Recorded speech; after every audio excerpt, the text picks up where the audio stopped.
जी तो बच्चों, कैसे हैं आप लोग। मैं आपका फिजिक्स टीचर तलहा उबैद और आज हम चैप्टर नंबर 2 का लेक्चर नंबर 3 पढ़ने लगे हैं।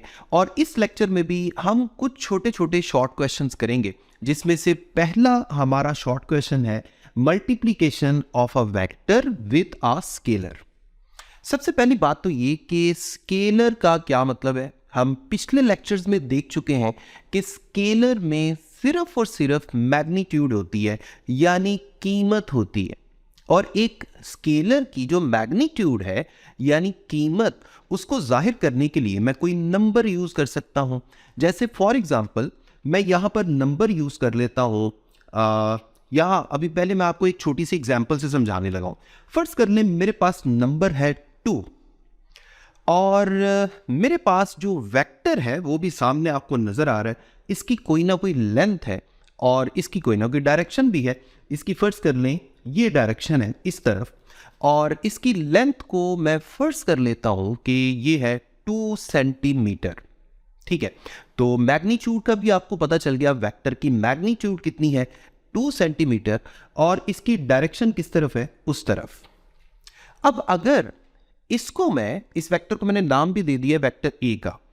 अब अगर इस वेक्टर को मैं नंबर 2 से मल्टीप्लाई कर दूं तो जो नया वेक्टर बनेगा ना, उसका नाम हम रख देंगे 2a वेक्टर। यानी वेक्टर ए उसी तरह उसके साथ पीछे 2 लगा दें। ठीक है, ये इसका नाम हो गया। अब साथ ही साथ चूंकि हमने 2 नंबर से मल्टीप्लाई किया है, तो वेक्टर की मैग्नीट्यूड जो पहले 2 सेंटीमीटर थी, अब वो नंबर से मल्टीप्लाई होके 2 टाइम्स हो जाएगी, क्योंकि नंबर 2 था। तो पहले 2 सेंटीमीटर लेंथ वाली लाइन आपने लगाई थी, अब 4 सेंटीमीटर लेंथ वाली लाइन लगाएंगे। तो इसलिए आप गौर करें, वेक्टर जो है वो तकरीबन पहले से कितना हो चुका है, डबल हो चुका है। ठीक है, लेकिन चूंकि जिस नंबर से हमने मल्टीप्लाई किया था वो पॉजिटिव नंबर था, इसलिए जो फाइनल आंसर आया हमारे पास 2a वेक्टर, इसकी डायरेक्शन में कोई फर्क नहीं पड़ेगा। लेकिन अगर हम -2 नंबर से मल्टीप्लाई करते तो फिर क्या होना था।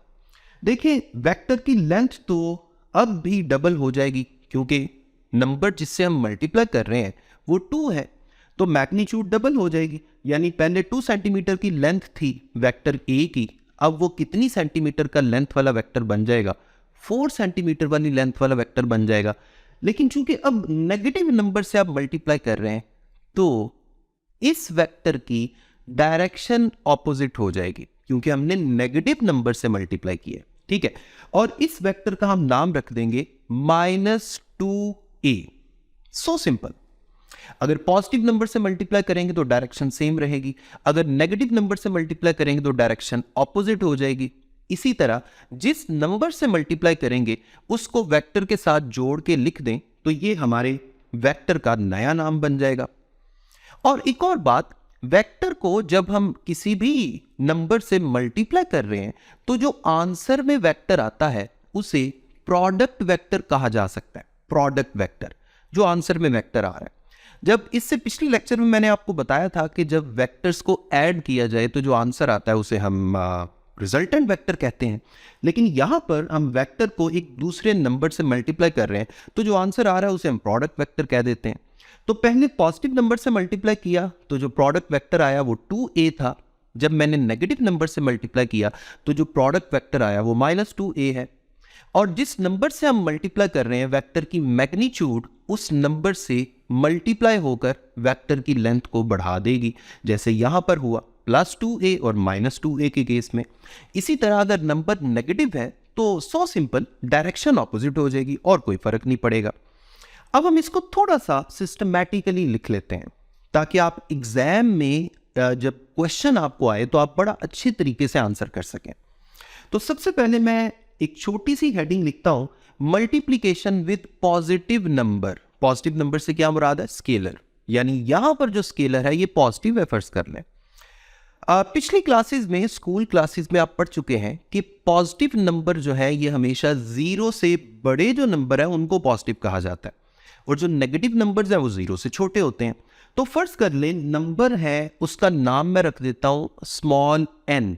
ठीक है, नंबर को मैंने n से जाहिर कर दिया। इस n की जगह आप 2 लिख सकते हैं, 3 लिख सकते हैं, 4 लिख सकते हैं, कुछ भी लिख सकते हैं। यहां एग्जाम्पल में हमने इसकी जगह क्या लिया था, 2 लिया था। तो फर्स्ट कर लें, number n is greater than 0, यानी ये नंबर पॉजिटिव है। तो फिर क्या होगा, प्रोडक्ट वेक्टर क्या बन जाएगा। मैंने आपको बताया कि नंबर को जो वेक्टर है उसके साथ आराम से लिख दें। तो यहां भी जो प्रोडक्ट वेक्टर है आपके पास आ जाएगा n, और साथ उसके लिखा जाएगा vector a, n a vector, यानी स्मॉल n, साथ a नजर आ रहा है और ऊपर वेक्टर का निशान आप देख सकते हैं। अब इसकी मैग्नीट्यूड क्या होगी, यानी मैग्नीट्यूड ऑफ प्रोडक्ट वेक्टर, तो वो सिंपली उसको हम लिख सकते हैं number n multiplied by magnitude of vector a। जैसे यहां एग्जाम्पल में वेक्टर a की मैग्नीट्यूड 2 सेंटीमीटर थी ना, तो हमने उसको नंबर से मल्टीप्लाई कर दिया था। और एक और बात याद रखें कि मैग्नीट्यूड हमेशा पॉजिटिव होती है। इसके बारे में भी एक छोटी सी स्टेटमेंट मैं थोड़ी देर में आपको लिखवा देता हूं। तो यहां आपके पास मैग्नीट्यूड आ गई। और तीसरी चीज है डायरेक्शन। डायरेक्शन के बारे में आप क्या लिखेंगे, direction of product vector is same, remains same. Product vector की डायरेक्शन पे कोई फर्क नहीं पड़ेगा। अब इसी का दूसरा पार्ट मैं एक दूसरी हेडिंग लिख लेता हूं, if number n is negative या multiplication of vector with negative number. ठीक है, तो यहां पर हम लिख लेते हैं if small n is less than 0। ये मैं थोड़ी देर पहले आपको बता के आया हूं कि लेस देन 0 का मतलब क्या है, नेगेटिव नंबर है, यानी -2 -3 -4 कुछ भी, उसका नाम हमने स्मॉल n से रखा हुआ है, बस ये फर्क है। ठीक है, अब प्रोडक्ट वेक्टर क्या हो जाएगा बताएं, जरा सोचें। इससे पहले मैंने आपको नेगेटिव नंबर से मल्टीप्लाई करके प्रोडक्ट वेक्टर का नाम क्या रखा था, -2a रखा था ना। तो अब हमने नंबर को n से जाहिर किया हुआ है, तो ये जब नेगेटिव होगा और वेक्टर a से मल्टीप्लाई करेगा तो प्रोडक्ट वेक्टर का नाम क्या हो जाएगा, -na वेक्टर। ठीक है, तो प्रोडक्ट वेक्टर आपके पास आ गया, माइनस स्मॉल n लिख दिया और साथ a वेक्टर का सिंबल लिख दिया, दैट्स इट। लेकिन जब आप मैग्नीट्यूड की बात करेंगे तो magnitude of this product vector is again positive. इसकी मैग्नीट्यूड भी पॉजिटिव ही होगी। हालांकि ये वेक्टर खुद नेगेटिव हो चुका है, लेकिन याद रखें मैग्नीट्यूड हमेशा पॉजिटिव होती है। तो जिस तरह हमने ऊपर वाले केस में मैग्नीट्यूड लिखी, सेम वही चीज यहां लिख लें, यानी magnitude of product vector would be number n multiplied by magnitude of vector a, और इसको हमेशा पॉजिटिव लिखना है। इसके लिए मैं अलग से एक सेंटेंस आपको लिखवा देता हूं। और तीसरी चीज आप यहां पर क्या लिखेंगे, direction of product vector is reversed.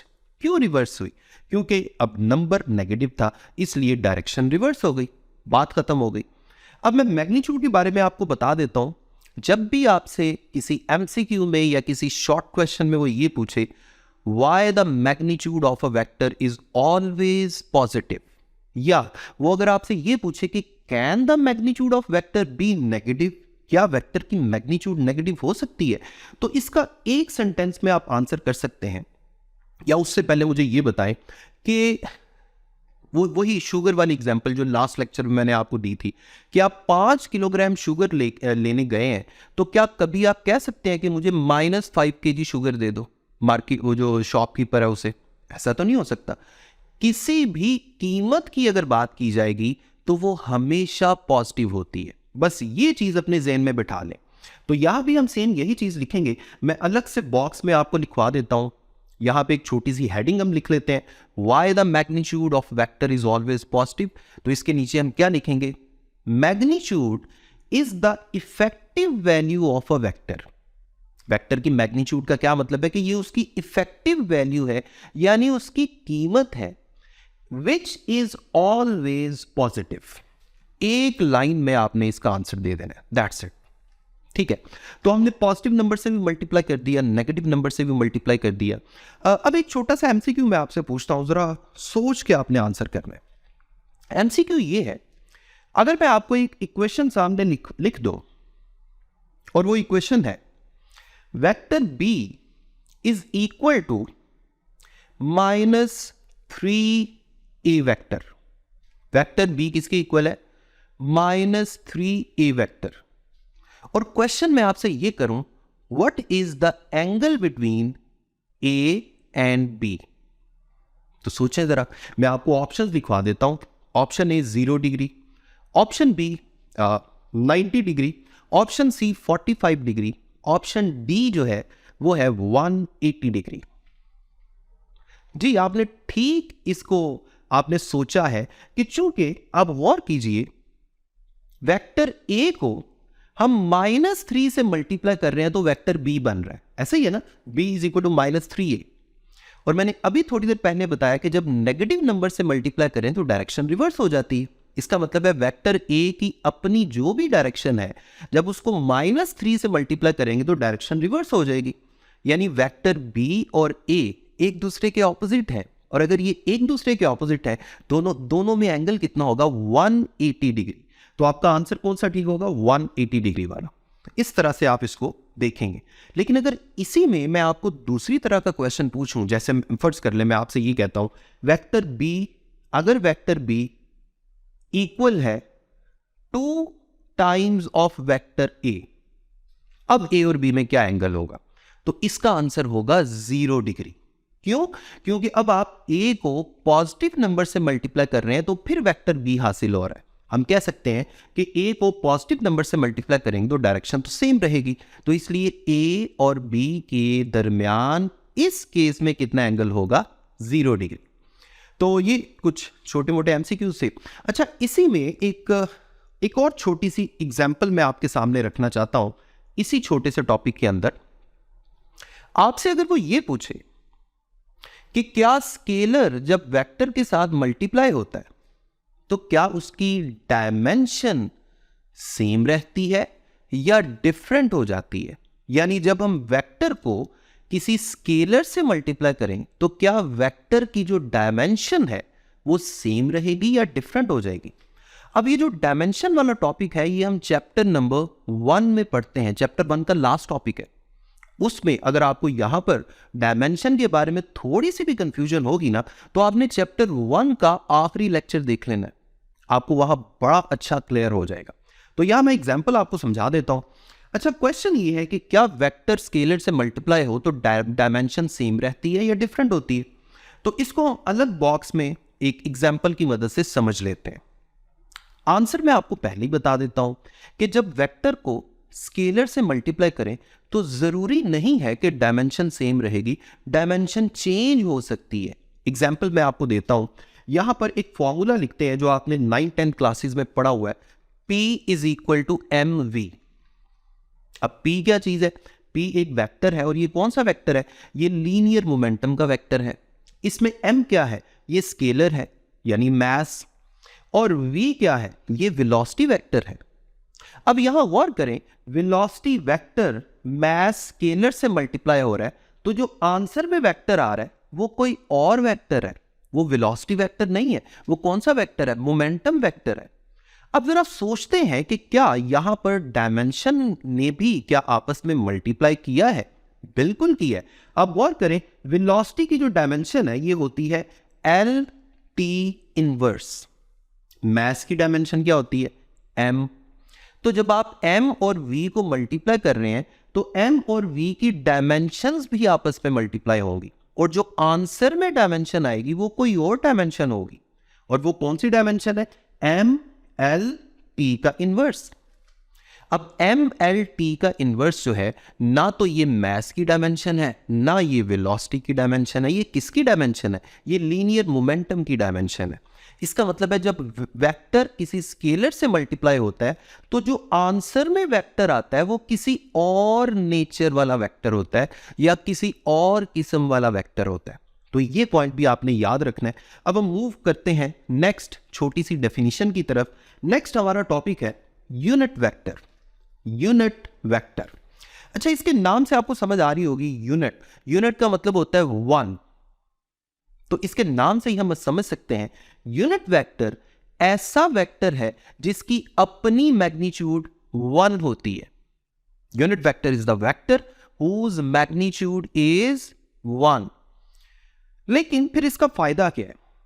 याद रखें कि यूनिट वेक्टर जो है ये किसी गिवन वेक्टर यानी किसी दिए गए वेक्टर की डायरेक्शन बताने के लिए इस्तेमाल किया जाता है। इससे पहले मैंने वेक्टर की डायरेक्शन के लिए, आपको याद होगा रेक्टेंगुलर कोऑर्डिनेट सिस्टम में मैंने एंगल थीटा और अल्फा बीटा और गैमा वगैरह की बात की थी। यहां पर हम डायरेक्शन ऑफ वेक्टर को एक और अंदाज में समझने की कोशिश कर रहे हैं, और वो एक और अंदाज क्या है? Unit vector. याद रखें, यूनिट वेक्टर अभी आपने बड़े अच्छे से समझ लेना है, इसका फॉर्मूला भी देख लेना है, क्योंकि आगे चल के जब भी हम किसी वेक्टर की डायरेक्शन की बात करने लगेंगे ना, तो ये यूनिट वेक्टर्स वाली जो नोटेशन है ये बहुत ज्यादा दफा इस्तेमाल होगी। तो इसलिए गौर से देखिएगा। So unit vector is the vector whose magnitude is 1, जिसकी अपनी मैग्नीट्यूड 1 होती है। It tells us the direction of given vector, या it is used to describe the direction of a given vector. ये किसी दिए गए वेक्टर की डायरेक्शन बताने के लिए यूज किया जाता है। ठीक है, तो इसकी डेफिनेशन हम काफी अंदाज में लिख सकते हैं। The vector whose magnitude is 1 in a given direction, या हम ये भी लिख सकते हैं the vector whose magnitude is 1 and it gives या it describes the direction of a given vector। तो ये यूनिट वेक्टर की हमने डेफिनेशन लिख ली। अब सिंबॉलिकली यूनिट वेक्टर को याद रखें, जाहिर इस तरह किया जाता है। फर्ज कर लें हमने एक वेक्टर ए का यूनिट वेक्टर लिखना है, यानी वेक्टर है ए, यानी ए और ऊपर एरो का निशान, ये सिंबॉलिक रिप्रेजेंटेशन मैंने वेक्टर की कर दी, और इसका नाम क्या है? ए। अगर वेक्टर ए के लिए कोई यूनिट वेक्टर हमने लिखना है सिंबॉलिकली, तो उस यूनिट वेक्टर का सिंबल इस तरह का होगा कि ए तो ऐसे ही लिखेंगे और ऊपर एरो की जगह हम उल्टा वी लिख देंगे। उल्टा वी, इसे हैट भी कहते हैं।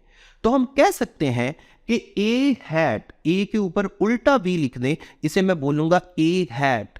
It is denoted by A hat, या इसको कंप्लीटली ऐसे भी लिख सकते हैं, unit vector of a vector is denoted by A hat. इसी तरह अगर कोई वेक्टर बी होता, उसका यूनिट वेक्टर कैसे जाहिर करना था? बी हैट से। अगर कोई वेक्टर सी होता, उसका यूनिट वेक्टर कैसे जाहिर करना था? सी हैट से। So simple. तो ये यूनिट वेक्टर को जाहिर करने का तरीका हो गया।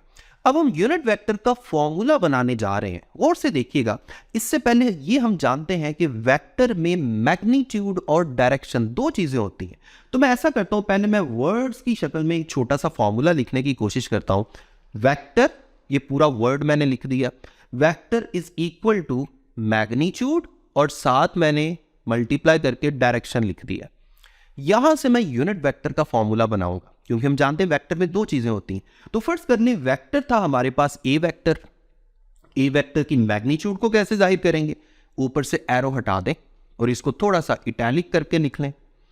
और यहां पर डायरेक्शन की जगह हम क्या लिखेंगे? डायरेक्शन की जगह लिखेंगे unit vector of A.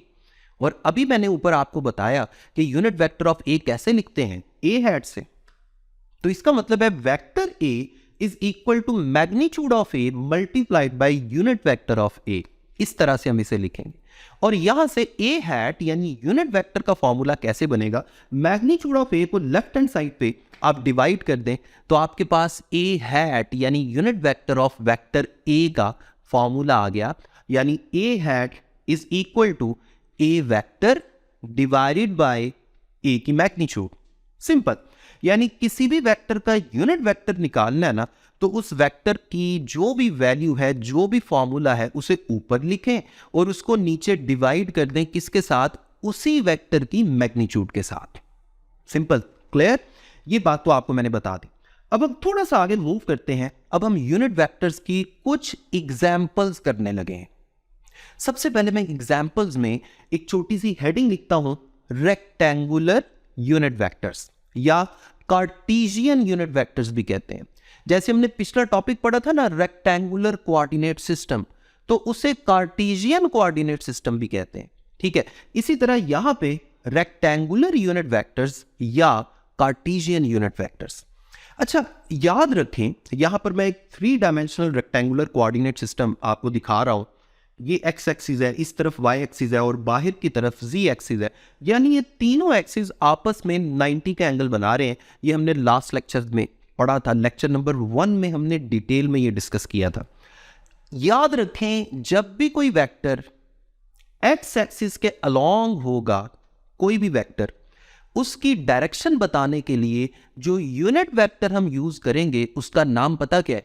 I hat, small आई और ऊपर हैट लगा दे, ठीक है। एक्स एक्सिस के अलोंग जब भी कोई वेक्टर होगा उसके लिए यूनिट वेक्टर यूज करेंगे आई हैट। इसी तरह वाई एक्सिस के अलोंग जब भी कोई वेक्टर होगा उसकी डायरेक्शन बताने के लिए जो यूनिट वेक्टर हम यूज करेंगे वो होगा जे हैट। इसी तरह z एक्सिस के अलोंग बाहर की तरफ जो भी वेक्टर होगा उसकी डायरेक्शन बताने के लिए जो यूनिट वेक्टर हम यूज करेंगे उसका नाम है k hat, small i hat, small g hat और स्मॉल के हैट। ये है रेक्टेंगुलर यूनिट वेक्टर्स या कार्टेशियन यूनिट वेक्टर्स। इनको रेक्टेंगुलर यूनिट वेक्टर्स क्यों कह रहे हैं? क्योंकि इनका भी तीनों का आपस में म्यूचुअल एंगल कितना है? 90 डिग्री। सो सिंपल, ठीक है। अब हम नेक्स्ट एग्जांपल की तरफ चलते हैं। यूनिट वेक्टर्स की बहुत सारी काइंड्स हैं, जिनमें से दो मजीद काइंड्स जो है वो मैं आपको यहां पर समझाता हूं। फर्ज कर लें हमारे पास एक सरफेस है, कोई भी सरफेस है, वो इस तरह हॉरिजॉन्टल सरफेस पड़ी हुई है। इस सरफेस के ऊपर ऐसा वेक्टर जो इस सरफेस के साथ 90 के एंगल पे हो, उस वेक्टर को पता क्या बोलते हैं? Normal vector. और उसको जाहिर करेंगे एन, स्मॉल एन और ऊपर वेक्टर के निशान से, एरो से। और इस वेक्टर की डायरेक्शन बताने के लिए जो यूनिट वेक्टर यूज किया जाएगा उसे हम बोलेंगे नॉर्मल यूनिट वेक्टर, ठीक है। अगर एन वेक्टर इस तरफ है तो जो इसका यूनिट वेक्टर है वो भी इसी तरफ होगा। तो नॉर्मल वेक्टर की डायरेक्शन के लिए या नॉर्मल वेक्टर के अलोंग जो यूनिट वेक्टर यूज किया जाता है उसको एन हैट से जाहिर किया जाता है। और नॉर्मल वेक्टर क्या होता है ये भी मैं आपको बता चुका हूं। ऐसा वेक्टर जो किसी भी गिवन सरफेस के ऊपर नॉर्मल हो यानी परपेंडिकुलर हो, ठीक है, ऐसे वेक्टर को बोलते हैं नॉर्मल वेक्टर। और इसकी डायरेक्शन बताने के लिए जो यूनिट वेक्टर यूज किया जाएगा उसे नॉर्मल यूनिट वेक्टर कहेंगे और उसे एन हैट से जाहिर करेंगे। ये भी मैंने आपको यहां पर लिखकर दिखा दिया। एक और यूनिट वेक्टर है जो अक्सर यूज होगा आगे चल के पूरी बुक में, वो है पोजीशन वेक्टर के लिए जो यूनिट वेक्टर यूज करना है, ठीक है। अब पोजीशन वेक्टर क्या है ये मैं आगे चल के इससे अगले ही लेक्चर में ये मैंने आपको पढ़ाना है, इसलिए अभी आप ये कंफ्यूज ना होइएगा कि पोजीशन वेक्टर होता क्या है। फिलहाल सिर्फ इतना जान लें कि भाई ये होता है, ठीक है। सो पोजीशन वेक्टर जो है ना, इसको सिंबॉलिकली ज्यादातर स्मॉल आर से जाहिर किया जाता है, स्मॉल आर। और स्मॉल आर के ऊपर अगर एरो लगा देंगे तो ये किसकी सिंबॉलिक रिप्रेजेंटेशन है? पोजीशन वेक्टर की सिंबॉलिक रिप्रेजेंटेशन। इस पोजीशन वेक्टर की डायरेक्शन बताने के लिए यानी इसके अलोंग जब भी कोई यूनिट वेक्टर यूज किया जाएगा तो उसे भी कैसे जाहिर किया जाएगा? आर हैट से। So R hat is the unit vector in the direction of position vector, या दूसरे अल्फाज में आर हैट ऐसा यूनिट वेक्टर है जो पोजीशन वेक्टर की डायरेक्शन बताने के लिए यूज किया जाता है। तो ये था यूनिट वेक्टर का पूरा टॉपिक जो मैंने आपको समझा दिया। इसके बाद एक छोटी सी डेफिनेशन आती है नल वेक्टर की। यूनिट वेक्टर के बाद अगला जो हमारा एक छोटा सा टॉपिक है वो है नल वेक्टर। नल जो है, इसके नाम से आपको समझ आ रही होगी, नल का मतलब होता है नथिंग, कुछ भी ना, जीरो।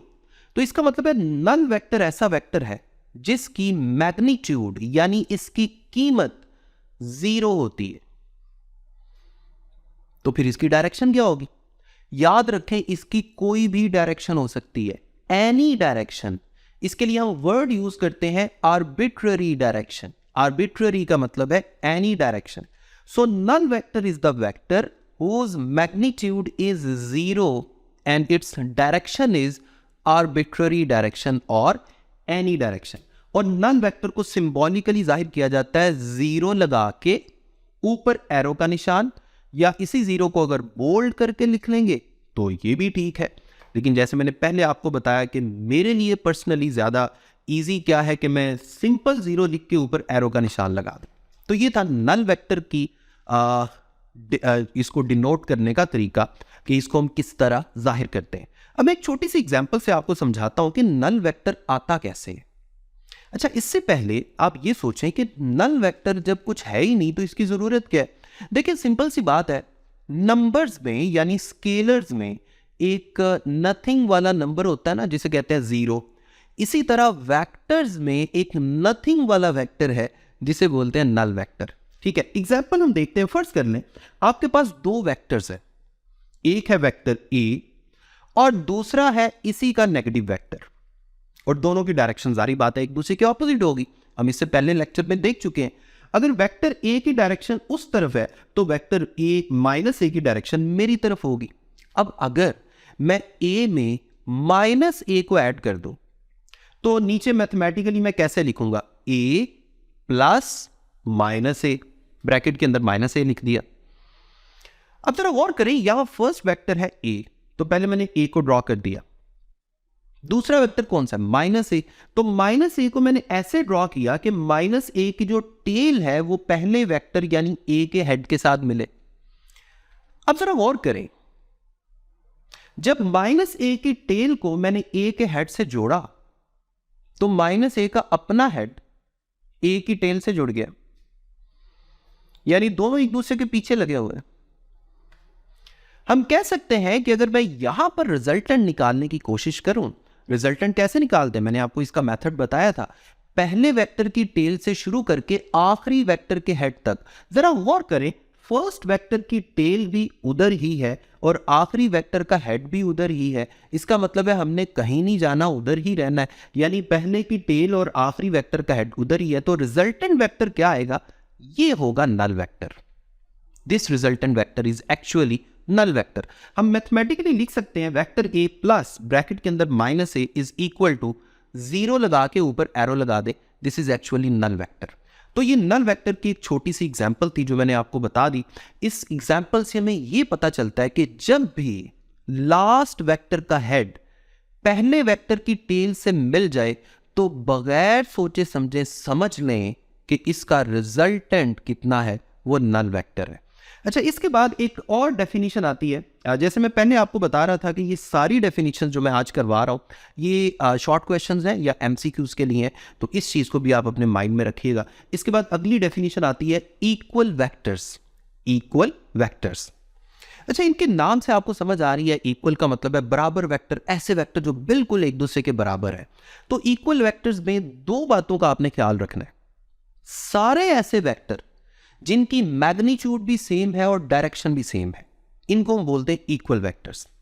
लेकिन इनका स्टार्टिंग पॉइंट यानी पॉइंट ऑफ ओरिजिन, यानी जहां से इन्होंने स्टार्ट किया है, वो सेम होना जरूरी नहीं है।